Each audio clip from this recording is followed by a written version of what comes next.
అందరికీ మన ప్రభువును రక్షకుడైనటువంటి యేసుక్రీస్తు వారి పేరిట ప్రత్యేకమైన వందనాలండి. ప్రియులారా, కొన్ని స్లోగన్స్ అనేవి లేదా కొన్ని లోకోక్తి లేదంటే కనుక వాటిని సూక్తులు కొన్ని మనకి ఎలా కనబడతాయంటే దేవుని యొక్క వాక్యానికి పూర్తి విరుద్ధంగా ఉంటాయి. అయితే ఒక అబద్ధాన్ని ఒక 20 మంది చెప్తే నిజంగా నమ్మే కాలంలో మనం ఉన్నాం. అందుకే దేవుడు కూడా అపాయకరమైన కాలాలలో మనం ఉన్నామని ఎంతో చక్కగా హెచ్చరించినటువంటి సందర్భాలు మనకు కనబడతా ఉంటాయి. అలాంటి పరిస్థితుల్లో మనం ఏది నిజం, ఏది అబద్ధం, ఏది నిజమైనటువంటిది, ఏది అబద్ధమైనటువంటిదని ఆలోచించే వివేచన శక్తి మనకుండాలి. అలాంటి వాటిల్లో ఒకటి ధనం ఉంటే చాలండి ఏదైనా గెలవచ్చు అనేది మనకు కనబడుతూ ఉంటుంది. అంటే ధనం ద్వారా మనం ఏదైనా సాధించవచ్చు. డబ్బుతోటి కొండ మీద ఉన్న కోతి కూడా దిగి వస్తుంది.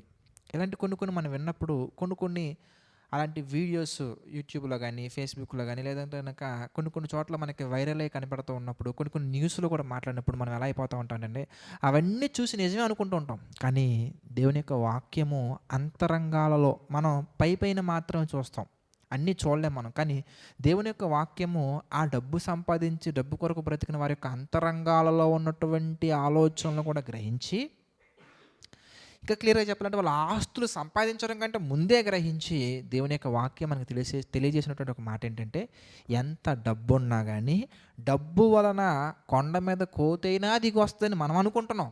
కానీ డబ్బు వలన కలిగే ఒక ఉపయోగం ఏంటో ఆయన చెప్తున్నారు. మనం చూద్దాం. ప్రసంగి గ్రంథం మనం చూస్తే 5వ అధ్యాయంలో 11వ వచనం మనం చూద్దాం. ప్రసంగి గ్రంథము 5వ అధ్యాయము 11వ వచనం మనం చూస్తానండి, లేదా 10 నుంచి మనం చూద్దాం. ప్రసంగి గ్రంథము 5వ అధ్యాయం 10 నుంచి మనం చూస్తే, ద్రవ్యమును అపేక్షించువాడు ద్రవ్యము చేత తృప్తి నందడు, ధన సమృద్ధిని అపేక్షించువాడు దాని చేత తృప్తి నందడు. ఇది అర్థమే. ఆస్తి ఎక్కువైన ఎడల ఏం జరుగుద్దయ్యా అంటే దాన్ని భక్షించువారును ఎక్కువ కుదురు. కన్నులారా చూచుటయే కాక ఆస్తి పరునికి తన ఆస్తి వలన ప్రయోజనం ఏంటి? చూడండి, చూసుకోవడానికి తప్ప దేనికి ఉపయోగపడదండి. అంటే చూసి తృప్తి పొందటం, నా దగ్గర ఎంత ఉంది అంత ఉంది అనడం తప్ప వాళ్ళ హృదయం అంతా ఏం ఉండదండి. అందుకే చూడండి, మీరు కావాలంటే ప్రతి మనిషికి ఎంత సంపాదించినా ఏం చేసినా కానీ కింద మనకు ఒక మాట కనబడుతుందండి. మనం చూద్దాం. కంటిన్యూషన్ 12వ వచనం మనం చూస్తే, కష్టజీవులు కొద్దిగా తినను ఎక్కువగా తినను సుఖనిద్ర పొందుకుంటారండి. కానీ అయితే ఐశ్వర్యవంతులకు తన సమృద్ధి చేత నిద్ర పట్టదు. అయితే మీకు ఒక విషయం చెప్పమంటారా? ధనం వల్ల కాదండి మనం దేన్నైనా జయించగలిగేది. దేవుడు చెప్తున్నారండి. దేనినైనా మనం సాధించాలంటే, దేనినైనా మనం అచీవ్ చేయాలంటే డబ్బులు ఉంటే సరిపోదండి.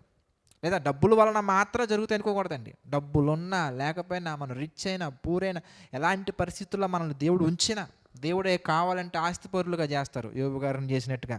దేవుడే కావాలని ఆస్తి లేకుండా చేస్తారు, యోబు గారినే చేసినట్టుగా. మనం ఆలోచించాలి.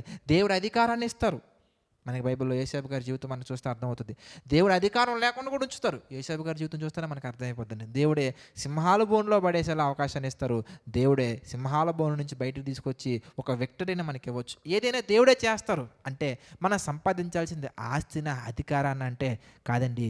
దేవుని యొక్క వాక్యం సెలవిస్తుంది. సామెతల గ్రంథం మనం చూద్దాం. సామెతల గ్రంథం మనం చూస్తే 22వ అధ్యాయంలో 1వ వచనంలో మనకు ఒక మాట మనకు కనబడుతుంది. ఏదంటే మనం చూద్దాం. సామెతల గ్రంథము 22వ అధ్యాయము 1వ వచనం మనం చూస్తే, గొప్ప ఐశ్వర్యము కంటే మంచి పేరును, వెండి బంగారముల కంటే దయను కోరదగినవి. చూసారా చక్కగా ఉందో? మంచి ఐశ్వర్యం కంటే మనకి ఏం ఉండాలి అంటే మంచి పేరు ఉండాలండి. గొప్ప ఐశ్వర్యం కంటే పేరు మంచిగా ఉండాలి. పేరు మంచిగా ఎప్పుడు వస్తుంది? క్యారెక్టర్ మంచిగా ఉన్నప్పుడు మంచిగా వస్తుంది. గుణం బాగుండాలి. మన గుణం మంచిగా ఉంటేనండి, మన దగ్గర ధనం లేకపోయినా కానీ మనకిచ్చే వాల్యూ అనేది హై లెవెల్లో ఉంటుందండి. ప్రపంచం ఇస్తుంది. ప్రపంచం కంటే ముందు దేవుడు మనల్ని విలువగలిగినటువంటి వ్యక్తులుగా చూస్తారండి. ప్రపంచం చూస్తే ఎంత, చూడకపోతే ఎంత. ప్రభు దృష్టికి మనం విలువగలిగినటువంటి వారిగా ఉండాలి. ప్రభు దృష్టికి మనం నిర్దోషిగా ఉండాలి. ప్రభు దృష్టికి గొప్పగా మనం ఉండాలి. ప్రభు దృష్టికి ఇష్టంగా మనం ఉండాలి. ఒక దావీదు గారి వల్లే, అబ్రహాం గారి వల్లే మనం ప్రభు దృష్టికి ఇష్టంగా ఉండాలి. అప్పుడు మనల్ని దేవుడు ఇహమందు మాత్రమే కాకుండా పరమందు కూడా హెచ్చిస్తారు. ఎలానే తెలుసా? బల నమ్మకమైన మంచి దాసుడా అని. కాబట్టి అలాంటివి మనం సంపాదించుకోవడం కొరకు ఆశపడదాం. అలాంటి వాటిలో మనం ఎదగటం కొరకు చూద్దాం. కావాల్సింది ధనం కాదండి, గుణం. గుణం కొరకు అనగా క్యారెక్టర్ సంపాదించుకోవడం కోసం ప్రయత్నిద్దాం. మంచి క్యారెక్టర్ మనం కలిగి ఉందాము. మంచి సాక్ష్యాన్ని మనం సంపాదించుకుందాము. దేవుని కొరకు యథార్థంగా మనం జీవిద్దాం. దేవుని దృష్టికి మనం నిర్దోషిగా మనం బ్రతుకుదాం. ప్రార్థన చేసుకుందాం. ప్రతి ఒక్కరు తలలో ఉంచి ప్రార్థనలు ఏకీభవించండి. ప్రార్థన. దయగల తండ్రి, ప్రేమగల దేవ, పరిశుద్ధ మహోన్నత తండ్రి, అనేకమైనటువంటి విషయాలు మమ్మల్ని బలపరుస్తూ ఈ డైలీ డివోషన్స్ ద్వారా తండ్రి మమ్మల్ని అందరినీ మా ప్రభా మీ చిత్త ప్రకారం నడిపిస్తున్నందుకు కృతజ్ఞతాస్తుతులు చెల్లించుకుంటున్నాం తండ్రి. మీ కృపలో దీవించండి. మీ చిత్త ప్రకారం నడిపించండి తండ్రి. ప్రతిదీ కూడా మీ యొక్క ఆలోచన చొప్పున జరిగించండి. దేవా, మీ యొక్క నామ మహిమార్థమే తండ్రి మమ్మల్ని బలపరచండి తండ్రి. మీ యొక్క ఆలోచనల ప్రభావ ఎదిగే విధంగా తండ్రి ఈ డైలీ డివోషన్స్ ద్వారా మాత్రమే వారు చూసినట్టు మాత్రమే కాకుండా తండ్రి ఎంతోమందికి షేర్ చేస్తున్నటువంటి వారిని కూడా మా తండ్రి మీరు జ్ఞాపకం చేసుకోండి.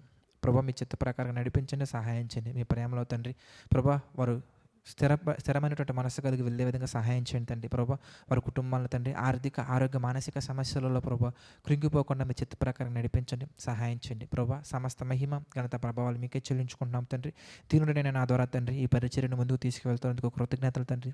మీ చిత్త ప్రకారం తండ్రి ఇంకా ఎన్నో కార్యక్రమాలు చేస్తూ తండ్రి ఎంతోమందిని మా తండ్రి బలపరుస్తూ మీ చిత్త ప్రకారం ముందుకు సాగదన్యతను తండ్రి దీనుడైన నాకు మీరు అనుగ్రహించండి. ప్రభా, మీ యొక్క నామ మహిమార్థమే తండ్రి ఇంకెన్నో కార్యక్రమాలు చేసే ధన్యతను తండ్రి నా పట్ల మీరు చూపించండి. ప్రభా, మీ కృప కలిగి వెళ్ళుటకు మా తండ్రి సహాయం చేయండి తండ్రి. సమస్త మహిమ, ఘనత, ప్రభావాలు మీకే చెల్లించుకుంటూ ప్రతిదీ తండ్రి మీ చిత్త ప్రకారంగా జరిగించమని నడిపించమని వేడుకుంటూ మా ప్రభువును రక్షకుడైనటువంటి యేసుక్రీస్తు వారి పేరిట ఈ ప్రార్థన అడిగి వేడుకొనుచున్నాము తండ్రి.